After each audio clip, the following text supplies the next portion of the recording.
uma das armas fortes que o missionário africano tem, mas missionário de verdade, é a vida de oração. O, o missionário africano, ele tem muita vida de oração, Sim. devido aos desafios que tem em África. Por exemplo, aqui no Brasil, pastor, aqui no Brasil, aqui a dificuldade é prostituição, aqui fala-se muito... tem algumas coisas que são relevantes que aqui no Brasil é muito relevante, que concerne as retaliações espirituais. Sim. Aqui é muito isso, tentações, sabe? Esse aspecto, vou dizer assim, imoralidade, vou usar mais Sim. termo. Só que em África você não tem muito esse tipo de impacto. De impacto. O maior impacto na África é a bruxaria. É porque lá também não tem, pelo que eu estudei, lá não tem, assim, outra religião, né?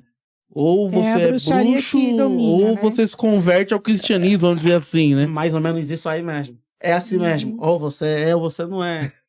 É isso aí. E tem lugares lá que é pesado. Pesado mesmo. Que você, até para você poder fazer missões, você encontra retaliações espirituais que você nunca imaginou. Meu Deus. Dentro das tuas moedas de fé. São situações pesadas que a gente já encarou lá, de desafios. E você às vezes pergunta, onde é que está Deus? Diante dessa maldade que está acontecendo. Você questiona isso. Meu Deus. Porém, você tem que perceber que aquelas pessoas que estão voltadas para essas práticas, elas realmente se venderam, se doaram para aquilo. Uhum. Eu tenho pessoas que você pode até lhe pregar. Ele é realmente pessoa ligada ao mundo das trevas. Ele vai te ouvir, e daí? Ele vai te falar, cadê o teu Deus? Deus não consegue fazer. Ele vai te falar coisas que a bruxaria faz. E vai te falar, cadê o teu Deus para fazer isso aí? Meu Deus. É aquilo que eu falei da oração. Por isso é que o presidente sim. africano ele ora muito, devido a esses desafios que você é colocado. Se você não tiver a capacidade de dar uma resposta para ele, ele fala, teu Deus é fraco. Não deu a resposta de acordo com Deus que eu sirvo, tipo já o bruxo. Ele vai te falar que o teu Deus tem que te dar uma resposta no mesmo nível que o bruxo dele deu a resposta daquilo que ele estava pedindo. Há tempo tem alguns vídeos nas redes sociais desses caras que estavam flutuando. Sim, aquilo é realidade, aquilo é verdade. Lá os caras não... Quando você chega no solo africano, você já sente, né, os demônios ali, né? Não bem Não é assim. bem assim. Algumas pessoas têm essa ideia, mas não é bem assim. Uma coisa assim. Mas não é bem assim e também depende muito de onde você vai. Sim. Por exemplo, em Angola, não é que tipo já todo... Não, aquilo depende muito da região, dos locais. Sim. Eu até falava no pastor, por exemplo, a quem a Ana Paula Fatão está em Angola, nesse momento, estão lá com um projeto. O que acontece muitas das vezes, existem alguns lugares isolados mesmo, que é onde você vai para fazer missões, você aí vai encontrar situações como essa que a pastora acabou de falar. Sim. Que o clima é totalmente diferente, a atmosfera espiritual é pesada, que até você para orar você não consegue. Eu tive uma experiência dessa, mas foi na rua, foi de um nigeriano, numa vigília. O cara não conseguiu orar, o cara morreu. Meu Deus. Morreu? Morreu na vigília. Oh, meu Deus. Pesado, pastor, pesado. Bloqueio muito forte, né? Terrível. Olha, a bruxaria é muito forte. Pesado. Verdade. Tem algumas coisas que eu não vou trazer tudo assim totalmente hoje. Sim. Porque é coisas que a gente vai selecionando, vamos dizer assim. Sim. Por exemplo, meu irmão teve uma experiência terrível de alguém sem perna correndo atrás dele. Correndo. Meu Deus. O cara só tá vendo o cara voando, flutuando. Lá tem situações de cara que... Sabe aquele Harry Potter que ficam com a vassoura? Sim. Aquilo, eles no filme tentam minimizar como se fosse uma fixação, né? Sim. Mas aquilo é realidade. É totalmente real. Tem situações de caras que ficam voando. Se você não estiver posicionado em Deus ali... Você te leva. O medo... Então, imagine o medo de você ver uma coisa dessa. Porque eu tenho um pastor amigo meu, tá em Portugal, o pastor Nelito. Ele foi fazer missões numa cidade lá em Angola. No sul. Aquilo aqui na praia, sabe? Ele disse, não, pô, já fiz uma cruzada, acho que eu vou dormir aqui na areia. Ele se jogou lá dormindo. Ele estava dormindo. De repente vê vê uma moça voando, tudo branco voando. Ele, quando abriu o olho, quando viu o negócio perto dele, ele falou em língua estranha, saiu correndo. Saiu correndo. Ele não olhou atrás. Eu imagino. Eu estou tirando alguns exemplos isolados, porque é muita coisa pesada. Não, assim, muita coisa pesada. A gente sempre passa, né, por uma experiência assim, né, como cristão. Né? Sim. É verdade. Uma vez eu tava orando, saindo do curso, e eu passei em frente a um templo, né? Sim, sim. Não vou citar nomes pra não...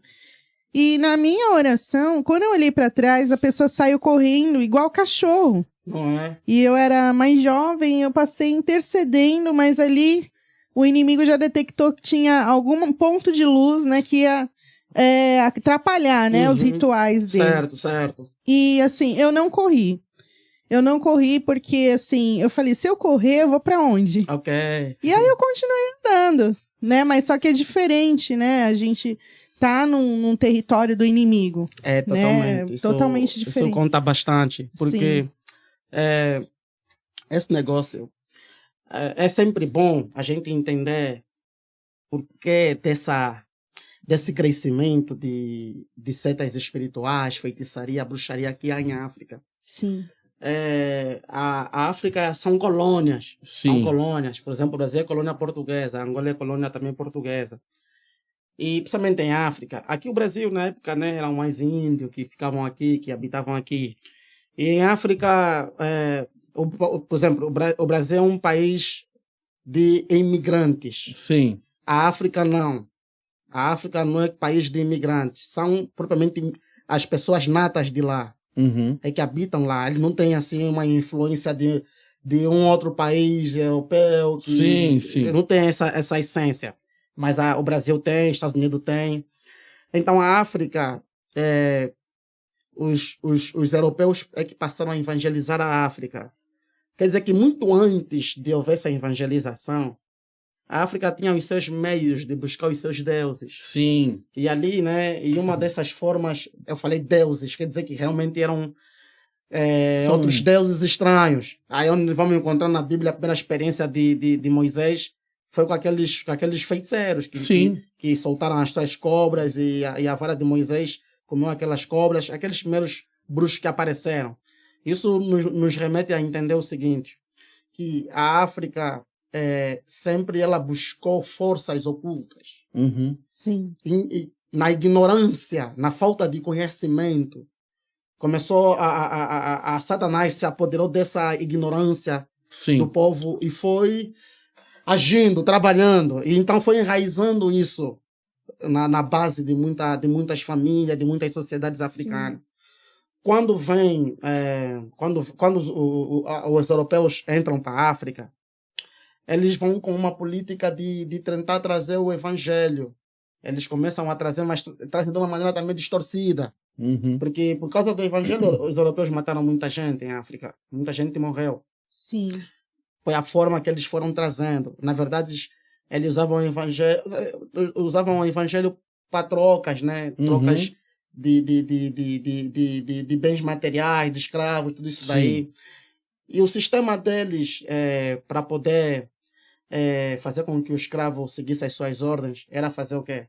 Era maltratar, era de uma forma dura. Uhum. Aquilo dava mais força para os escravos invocarem esses espíritos para se sentirem livres. Sim. Por isso é que isso é muito forte na raiz africana. Uhum. Toda a família africana tem alguém que é considerado o maior feiticeiro, mas é feiticeiro. Sim.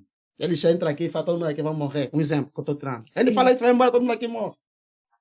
A mídia vai tentar saber o porquê, ninguém vai entender nada. Ninguém vai entender. Porque o negócio, pastor, é num nível mesmo muito pesado. Tem um cara lá, por exemplo, numa província, num estado chamado Cabinda. Quando ele anda, tem uma nuvem que só é para ele. Apaga as pegadas dele. Meu Deus. Quando ele pisa, aquela nuvem vai apagando as pegadas. Para ninguém seguir ele. Então, o negócio se tornou tão assim, tão relevante, devido a essa vontade de querer se ver livre da mão do opressor. Sim. E o que acontece? Devido a essa situação, então foi desencadeando várias ações espirituais, vários espíritos. E aquilo foi girando, foi ficando até os dias atuais.